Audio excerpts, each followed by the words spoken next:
7 नवंबर 1966 की बात है। हजारों की तादाद में गौरक्षक, साधु व अन्य धार्मिक नेता गौरक्षा की मांग करते हुए संसद की ओर मार्च कर रहे थे। करनाल से भारतीय जनसंघ के सांसद स्वामी रामेश्वरानंद के नेतृत्व में यह मार्च संसद भवन की ओर बढ़ने लगा।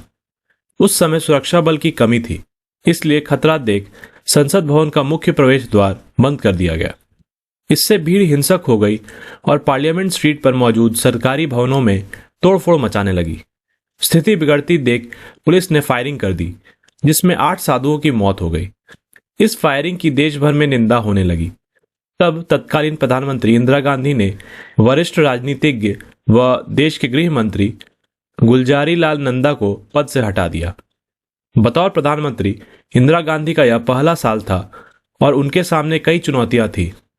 मेरी सेटान के मुताबिक 1962 में चीन से युद्ध हारने के दुख में तत्कालीन प्रधानमंत्री व इंदिरा के पिता जवाहरलाल नेहरू का देहांत हो चुका था। वर्तमान में जैसा माना जाता है कि इंदिरा को प्रधानमंत्री बनाने के लिए उन्होंने बाकायदा प्रशिक्षित किया था, उसके विपरीत तब देश के नए प्रधानमंत्री की खोज जारी थी।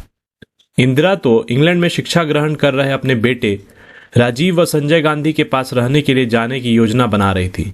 नेहरू की असामयिक मौत से मात्र 19 दिन पहले उन्होंने अपनी मित्र डोरोथी नॉर्मन को पत्र लिखकर अपनी योजना बताई थी कि वे कम से कम 1 साल के लिए भारत से बाहर रहना चाहती हैं और वहां की मुद्रा प्राप्त करने के लिए किसी काम की तलाश में हैं।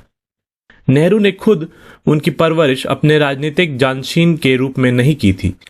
इंदिरा ने जब संसदीय सीटों के लिए चुनाव लड़ने से इनकार किया तो नेहरू ने उनका समर्थन किया तथा उनके भविष्य के लिए कोई खास योजना नहीं बनाई। फरवरी 1959 में इंदिरा गांधी को अखिल भारतीय कांग्रेस कमेटी का अध्यक्ष बनाया गया तो नेहरू विरोधियों ने इसे बेटी के लिए प्रधानमंत्री पद की राह आसान करना ठहराया। हालांकि कांग्रेस के एक ही बड़े वर्ग का मानना था कि इंदिरा ने अपने गुणों के आधार पर यह पोस्ट पाई थी। पार्टी अध्यक्ष का पद पाने वाली इंदिरा गांधी चौथी महिला थीं और अध्यक्ष बनते ही उन्होंने अपनी दृढ़ इच्छा शक्ति का प्रदर्शन कर दिया। केरल में मार्क्सवादी ईएमएस नंबूद्रीपाद की सरकार ने भूमि सुधार लागू किए थे।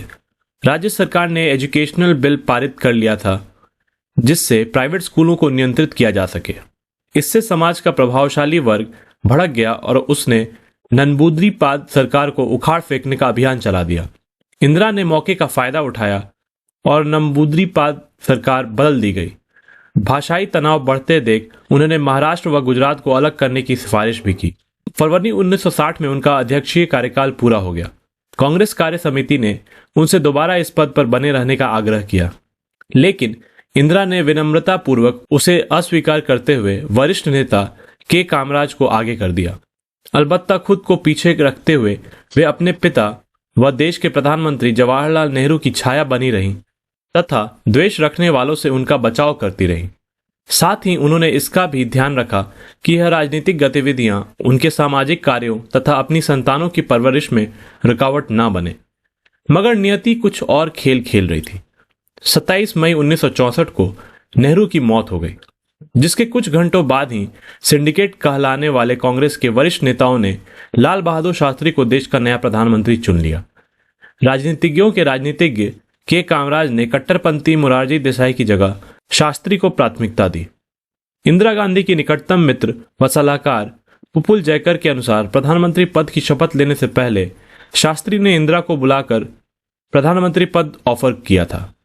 जयकर ने लिखा कि इंदिरा गांधी ने इसे अस्वीकार कर दिया क्योंकि वे महसूस करती थी कि अगर अभी प्रधानमंत्री बन गई तो बर्बाद होकर रह जाऊंगी।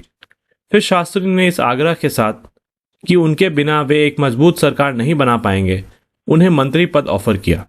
तब इंदिरा ने सूचना व प्रसारण मंत्रालय की जिम्मेदारी स्वीकार कर ली। सितंबर 1965 में पाकिस्तान ने जम्मू कश्मीर स्थित अखनूर के चम सेक्टर पर चढ़ाई कर दी। भारतीय सेना ने पश्चिमी पाकिस्तान पर धावा बोला और लाहौर की ओर बढ़ चली। 22 सितंबर को संयुक्त राष्ट्र संघ ने हस्तक्षेप कर दोनों देशों के बीच युद्धबंदी कराई। जनवरी 1966 में सोवियत रूस के प्रधानमंत्री एलेक्जेई कोसिगिन ने शास्त्री व पाकिस्तान के राष्ट्रपति जनरल अयूब खान को उज्बेकिस्तान स्थित ताशकंद में संधि के लिए निमंत्रित किया। जिस रात इन दोनों प्रधानों ने संधि पर हस्ताक्षर किए, उसी रात लाल बहादुर शास्त्री को दिल का घातक दौरा पड़ा और उन्होंने वहीं दम तोड़ दिया। आज की न्यूज़ में बस इतना ही। अगर आपको ये वीडियो पसंद आया हो तो प्लीज़ इसे लाइक कर दें और हमारे चैनल को सब्सक्राइब करें। तो मिलते हैं अगली वीडियो में, तब तक के लिए धन्यवाद।